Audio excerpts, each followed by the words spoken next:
After losing 3-0 to Thailand, Singapore was knocked out of the group stage of the Suzuki Cup for the third consecutive time. That got me wondering, were we always this bad at football? Don't get me wrong, I've always supported our football team. Today, I just want to look into the reason why we are bad at football and hopefully gain some insight into this matter.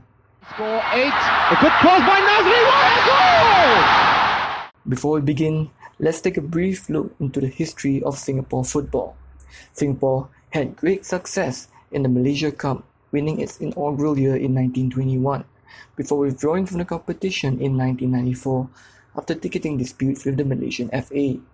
In total, Singapore had won the cup 24 times and remains the second most successful team in the competition behind Selangor. Our greatest performance in international competition was finishing 4th in the 1966 Asian Games.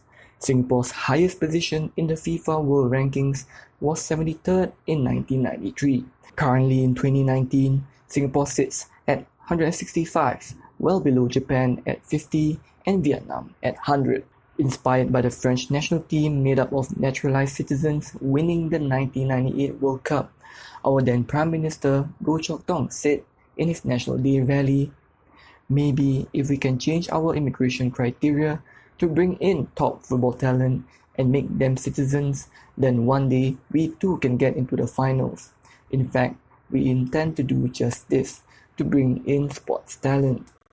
It was then that Project 2010 to bring Singapore to the World Cup was born, and came the influx of naturalized players like She Jia-yi and Agu Kasmir.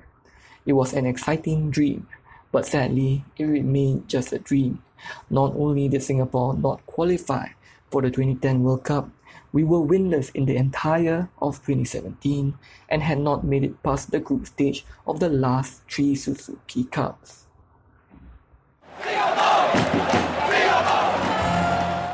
An often stated reason for the poor state of our football is the lack of incentives for youth to pursue football as a career.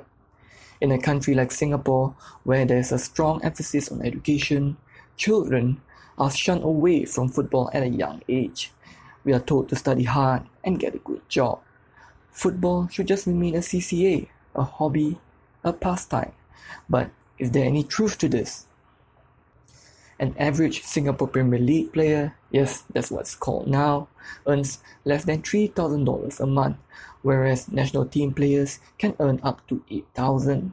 This is in stark contrast with the Malaysian players in the Malaysian Super League, who earn anything from 9 to 30,000 Singapore dollars.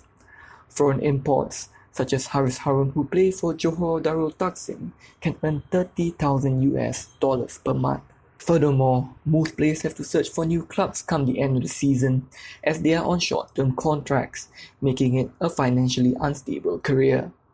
Most take on jobs on the side, although this is prohibited in their contracts. This has led to an exodus of talent to neighbouring leagues, such as Hassan Sani to Army United in Thailand and Haris Harun to JDT in Malaysia, decreasing the competitiveness of the Singapore Premier League. Comparing to other professions, the wage of an average footballer is well below Singapore's median income of $4,400 per month. Given that a footballer's career only lasts for a decade or two and the high cost of living in Singapore, it is no surprise that many young talents choose to pursue more traditional careers.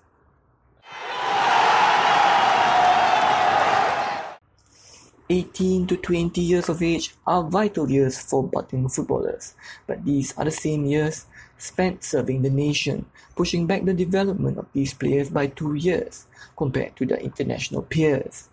Only a handful of individuals have been granted deferment, most notably Joseph Schooling. Earlier last year, Ben Davies signed a 2-year scholarship with Fulham, making him the first Singaporean to sign with a top-tier English club. However, Ben Davies was not allowed to defer. Mendev said, "In sports, deferments are granted only to those who represent Singapore in international competitions like the Olympic Games and are potential medal winners for Singapore.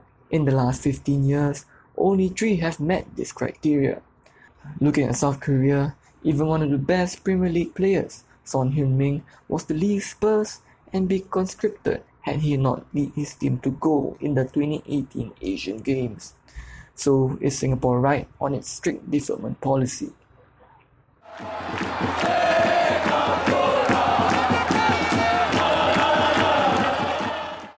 In 2017, Singapore has a population of around 5.6 million.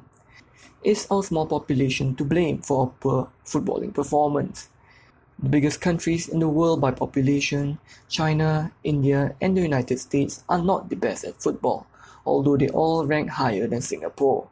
Iceland, with a population of 300,000, the same population size as Bedok, were able to knock mighty England out of Euro 2016. Croatia, a World Cup finalist in 2018, has a population of only 4 million. It seems that size does not matter. It's about how you use it. Belgium has a relatively small population of 11 million. After getting knocked out of Euro 2000 by Turkey, they overhauled their football infrastructure and put in place a system that would eventually produce Belgium's golden generation with the likes of Eden Hazard and Kevin De Bruyne. With a small population, Belgium focused on maximizing the potential of their youth. They noticed that the youth first teams were mostly made up of players born in the earlier half of the years, not because they were more talented, but simply because they were older. This deprived those in the second half of the year from regular first team football. Belgium then began running a separate side for the second half of the year to provide more opportunities for them to play. The result speaks for itself. Belgium moved from 27 in 2000 to 3rd in 2018 in the world rankings. Chinese President Xi Jinping is a huge football fan and aims for China to one day not only host but also win the World Cup. This has led to companies bankrolling clubs like Shanghai Shenhua, who spent 71 million on Carlos Tevez in order to be in the government's good books. The arrival of world-class players has increased attendances, quality of football, and served as inspiration for the Chinese players. Ever since the start of the S-League, Singapore has brought in foreign talents, with the most recent being Jermaine Pennant at Tampines Rovers. However, the clubs in Singapore are not privatized. They are actually funded by the tote board and jackpot revenues. This limits the spending power of clubs to pay player wages and attract top talent.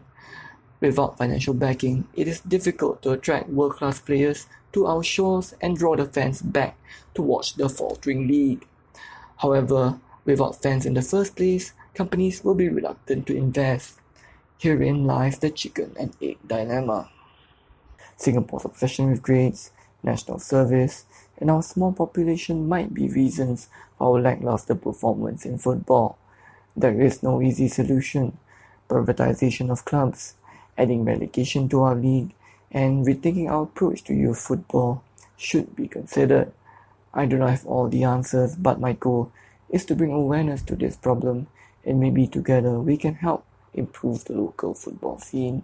Why do you think we are bad at football, and what can we do about it? This is my first attempt at a video essay, so let me know how I can improve in the comments below. I'll be making videos on topics centered on Singapore, so feel free to subscribe. See you in the next one.